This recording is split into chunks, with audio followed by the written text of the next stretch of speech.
Voici la correction du TP régulateur de vitesse. Donc on va tester la fiabilité d'un régulateur de vitesse grâce à un enregistrement vidéo et audio qu'on va analyser pour déterminer justement une valeur de vitesse. Donc on nous présente la situation, on a un véhicule qui se déplace sur une route et on a filmé la situation en se plaçant bien perpendiculairement à la route et en plaçant le microphone très proche de la route. On nous donne une information qui va nous être utile assez rapidement. La longueur totale de la voiture, elle est de 4,05 mètres. Et il y a une pastille blanche sur l'une des portières qui va nous permettre de réaliser un pointage. Ensuite, on nous présente l'enregistrement sonore et on nous explique qu'il y a deux phases. Donc, entre 0 et 4 secondes, on va considérer que c'est la phase d'approche de la voiture. Et ensuite, entre 8 et 12 secondes, c'est la deuxième partie qui est exploitable et c'est lorsque la voiture s'éloigne. Petit rappel sur la valeur de la vitesse du son, la célérité du son, 340 mètres secondes moins 1.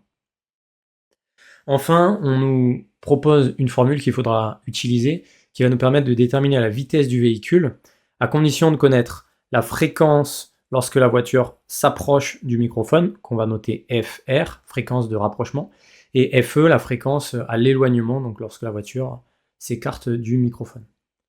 Dans un premier temps, on va nous demander de déterminer la vitesse horizontale du véhicule en exploitant l'enregistrement vidéo.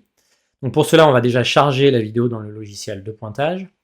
On va étalonner la vidéo grâce à une longueur connue. Ici, c'est la longueur de la voiture qui mesure 4,05 mètres. On va définir le repère, donc on va se placer à une image où on voit bien la tache blanche sur la voiture et on va cliquer sur la tache blanche. On peut choisir cette image justement comme l'origine des temps, donc définir que t est égal à 0 pour cette image spécifiquement, mais vous n'êtes pas forcément obligé de le faire. Et ensuite, on va pointer les positions successives de la voiture au cours du temps. Grâce à ça, on va avoir accès aux coordonnées de la voiture associées à des dates t, et donc on va pouvoir tracer x en fonction du temps, donc x est égal à f de t. On va avoir des points qui sont alignés, une droite, on va pouvoir modéliser cette courbe par une fonction linéaire ou affine. Or, on sait que Vx, il correspond à la dérivée de la coordonnée x en fonction du temps, et que dans notre cas, c'est une vitesse qui est normalement constante, donc c'est égal à k, et par conséquent, x est égal à k fois t. Donc la coordonnée x est une fonction linéaire du temps. On va pouvoir déterminer justement la valeur de la vitesse horizontale Vx en déterminant la valeur de k, et ça c'est la modélisation qui va nous donner cette valeur. On aurait pu utiliser une deuxième méthode à partir des coordonnées, donc x en fonction du temps. On sait que Vx est égal à dx sur dt, donc avec les fonctionnalités du tableur grapheur, vous pouvez dériver x en fonction du temps, modéliser la droite que vous allez obtenir et vous obtiendrez une valeur normalement qui est constante. Par la suite, on nous demande de mettre en œuvre cette démarche pour déterminer la valeur de la vitesse horizontale. Donc j'ai chargé la vidéo sur le logiciel Atelier Scientifique. Vous utiliserez le logiciel que vous avez utilisé au cours de l'année en TP. Je vais avancer dans la timeline. J'avance jusqu'à l'image 7 pour bien voir la voiture et bien repérer le point blanc. Je clique une première fois sur le côté, je glisse jusqu'à l'extrémité avant de la voiture et je vais fixer à 4,05 mètres la longueur. Ensuite, je clique une fois sur le point blanc, mon repère apparaît et je vais dire que cette image, on associe l'origine des dates, t égale 0 secondes. Voilà.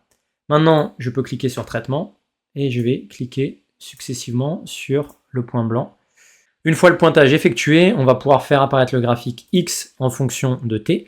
On voit que c'est une droite qui passe par l'origine, donc a priori c'est une fonction linéaire. Pour déterminer le coefficient directeur de cette droite, je vais aller dans Affichage, Modélisation, et je vais modéliser x en fonction du temps avec une droite. Je clique sur Modéliser, et j'obtiens un coefficient directeur de 20,5. Donc xm est égal à a fois t plus b, et a, on me dit que c'est 20,5. Ce qui me permet de revenir ici et de noter la valeur qu'on vient de déterminer ensemble. Voilà. Deuxième partie, on va maintenant exploiter l'enregistrement sonore pour déterminer la vitesse.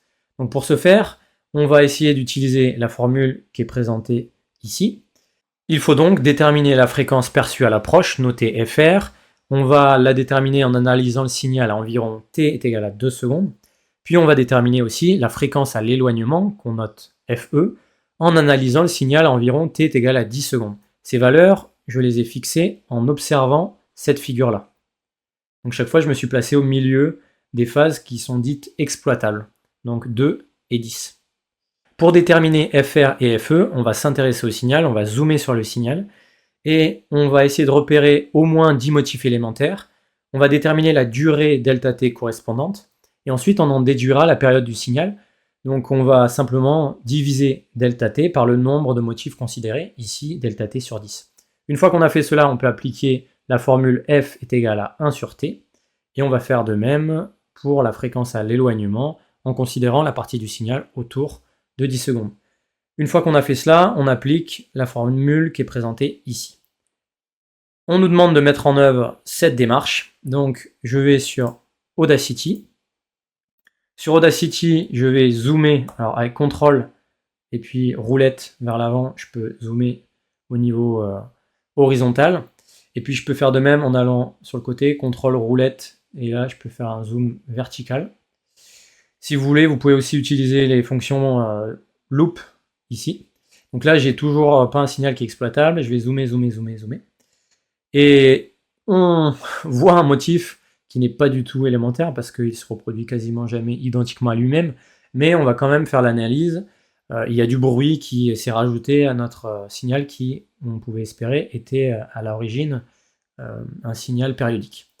Donc, je clique sur un maxima. Donc ça me fait 1, 2, 3, 4, 5, 6, 7, 8, 9, 10 périodes.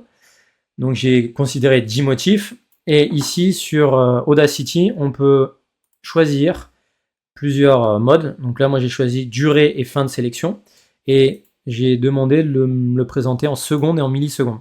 Donc je vois que ces 10 périodes, elles correspondent à 0,0226 secondes. Je divise ce nombre par 10, et puis je fais l'application numérique f est égal à 1 divisé par 0,00226. Ça me donne une valeur qui est de 444 Hz dans les calculs que j'ai fait précédemment. Dans un deuxième temps, je fais l'analyse aux alentours de 10 secondes.